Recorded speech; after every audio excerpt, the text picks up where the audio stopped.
Consecrating a priest involves many rituals we've already visited over the past couple of years. So today, we'll have to go back. I'm back from the future.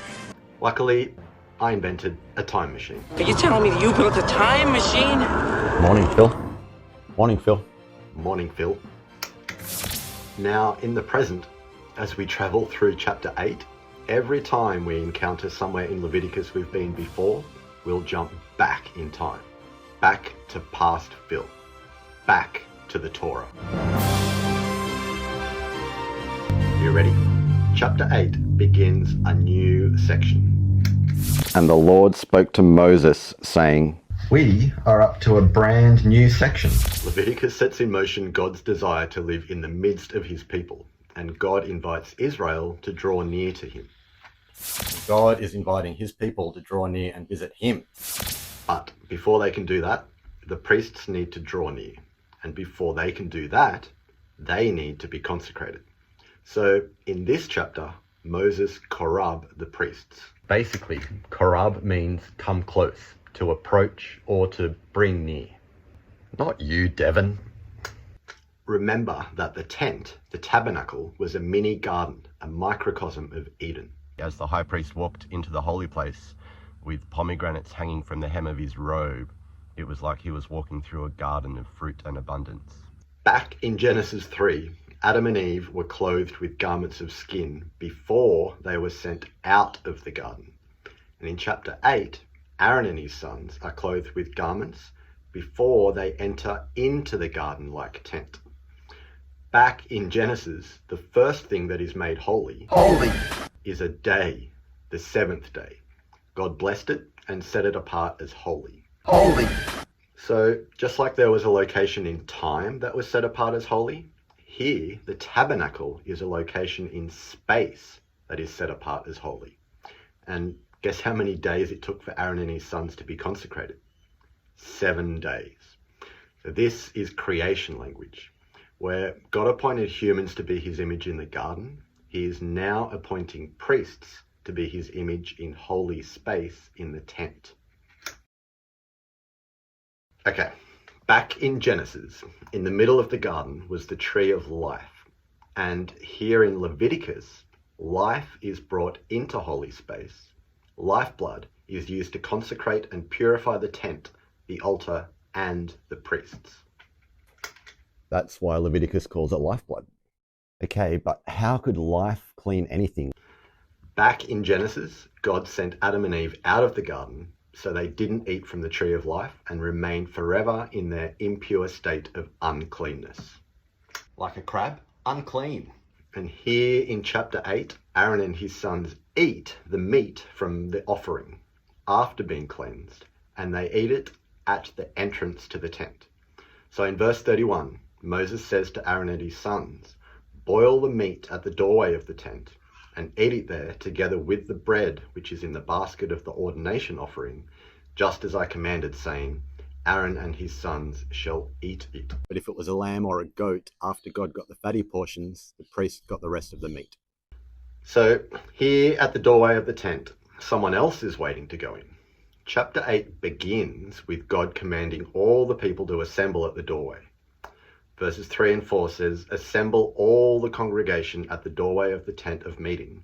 So Moses did just as Yahweh commanded him. Then the congregation was assembled at the doorway of the tent. There's another thing. Just like Aaron and his sons were brought near, so an offering is brought near. And just like Aaron and his sons were washed with water, so an offering is washed with water. In Leviticus, when things get washed, it's to make them clean. Washing makes you clean.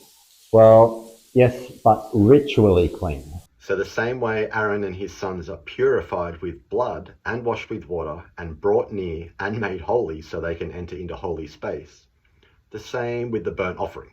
It's unblemished, it's washed with water, its blood is used to purify the altar, and it goes into holy space onto the holy altar.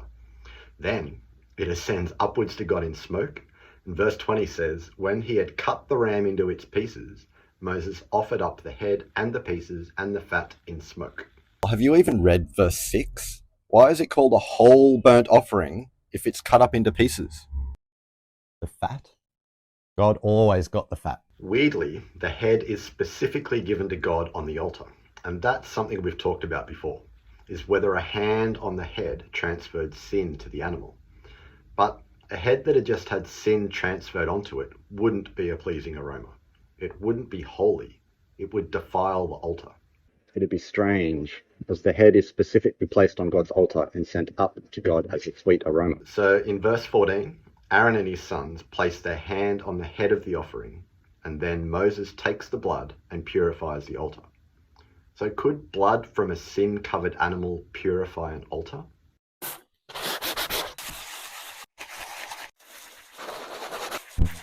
Another thing, they'd just had anointing oil poured on them to set them apart as holy. A little drizzle of olive oil, The altar, about 3 or 4 tablespoons of olive oil. all its utensils, Add some olive oil to the pan. the tabernacle, Add just a little more olive oil. and the priests. Kiss of olive oil, a little extra virgin olive oil. And then in verse 18, Aaron and his sons lay their hands on another offering, a burnt offering. But they just laid their hands on a sin offering, so maybe they still have a little bit of sin that didn't get entirely transferred to the first one? Okay, in verse 21, Moses burns the whole ram on the altar as a burnt offering, a pleasing aroma, a food offering to the Lord. Almost every time you see the words food offering, it becomes a pleasing aroma to the Lord. This food offering remains holy. Holy! So for 7 days, the priests wait at the doorway to the tent, eating holy food. Atonement has already been made for the altar. Why is atonement made for an object? And now, atonement is made for the priests, meaning their sin and impurity is wiped away. Or wiping off, or wiping away. So now that the priests have been consecrated, they can live and work inside the tabernacle, which means they can facilitate the Israelite people to come close and visit God. I wonder what happens next. I wonder if any priests will bring anything unclean into God's presence. I wonder what future Torah looks like. I wonder what future Phil looks like.